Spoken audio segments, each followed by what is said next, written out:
नमस्कार मंडळी. मग कसा वाटतोय आमच्या महाराजाचा आगमन सोहळा? वेळ न करता पार्ट 3 चालू करूया. तिसरी मानवंदना आहे केसरी ढोल ताशा पथक. चला तर मित्रांनो, व्हिडिओ कंटिन्यू करूया.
तर मंडळी, 2025 हे वर्ष आमच्या मंडळाचं स्वप्नपूर्ती वर्ष आहे.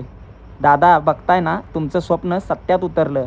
सर्व कार्यकर्त्यांनी जीवापाड मेहनत करून जवाहरनगरच्या महाराजाचा महाआगमन सोहळा मोठ्या थाटात पार पाडला.